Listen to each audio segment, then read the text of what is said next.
Assalamu alaikum wa rahmatullahi wa barakatuh. Yusuf here for the Daily Rant. Well, alhamdulillah, I work in an awesome restaurant. Awesome food that I make all day. And I can't eat it. Because I know where the meat comes from. And I know what goes on in the kitchen. And I know that there's going to be cross-contamination in the fryers, not of poison, but pork products, whatever. And I know what goes on in basically every kitchen in the United States. So when I see people eating just fish at a restaurant, I know that 95% of the time that the same fryer is used for the pork and for the chorizo, sausage, etc., etc. So I get back to where I stay, and there's a halal cart, a halal vendor. Very nice brother works there. He's Algerian, and he's like a Sahwi Sadafi. He doesn't realize it, miskin. And he thinks that Bin Baz and all, everybody, the ulama. And when I told him that that's wrong, Bin Baz is absolutely incorrect on this. And not just Bin Baz, even Sheikh Yusuf Qaradawi, who I consider to be one of my mashayikh. One of my, not that I personally sat by his feet, but I read his books. And I happen to love him very much. And they're wrong in this matter. So the ulama, they see things. So my point is this, and I leave this to you people as well. If I work in kitchens and all I do all day is work with food, and I read about food and I can see how food is slaughtered, I mean that's the difference between a chef and a cook. We actually study the food, we study where it's slaughtered, we see all kinds of things, and we could look at Food Inc., etc., etc. We know how the food is killed here. It's not slaughtered. Almost always it's not slaughtered in accordance with the Shara. And for that reason, that's why I'm eating at a halal cart, you know what I mean, than rather eating a beautiful steak that I could be eating at work, sauteed in butter and finished in the oven. If I was going to eat, I could eat that. I can't. So the question is it my responsibility, is it wajib on me? If you as a Muslim come into the restaurant I work and you order something based on what Bin Baz told you, but I know in that kitchen you can't eat the food. You can't. Because it's just not permissible.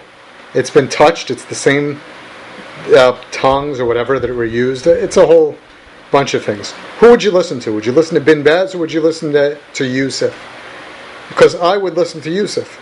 Just like if I were buying a car and Bin Baz wrote a book on the permissibility of buying this particular car. But if somebody told me it's a mechanic and he rebuilds transmissions all day, he told me, look, Yusuf, this thing's a rat box and that trainee's about to go, it's slipping. Who would I listen to? Would I listen to Bin Baz or would I listen to the expert in transmissions? So, that's my point. And I remember once when I was a Yehudi, I once got sick and I went to the doctor, and we used to go to this ritual bath. I was brought up secular, whatever, but when I became religious, I used to go to this ritual bath, and about 500 men would use the same bath, and they wouldn't change the water, not all at the same time, one after the other. And I kept getting strep, and I at that time I never got strep, and I just kept getting strep, and I went to the doctor. Doctor was a Yehudi too, and I told him, what's up with the strep that I used to keep getting? And he said, it's from the mikveh, it's from that bath. I said, no. The Chacham told me that you can't get sick from it. And he said, listen to me. He said, I won't answer questions in halakha, and he shouldn't answer questions in medicine. And this is the same principle in Islam. You know what I'm saying? You can't eat in most restaurants in this country unless you go out of your way to specify what you need, and then maybe you're stretching it. Maybe you'll get it. So as we're talking, people think, he's Algerian, and when you speak in Moroccan and Algerian, it's always a fight. But that's the way we talk to each other, right? This kafir comes and he's Mr. Ihtiram, Mr. Peace, and you're talking down to the brother, and you're talking down to the guy, and this and that. Isn't he allowed to have his opinion? And this and that. So I asked him, well, in your courts of law, don't you have the right to argue and present your case?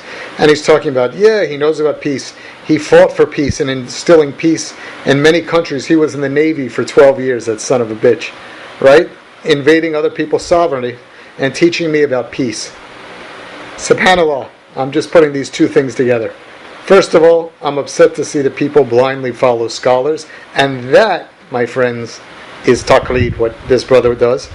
And the second thing that upsets me is the prick that thinks that he's spreading peace, but he's invading others' sovereignty and not giving other people life, liberty, and the pursuit of happiness, rather letting American and multinational corporations take over their land and their resources. I don't know. Maybe I'm just full of hate. Assalamu alaikum wa rahmatullahi wa barakatuh.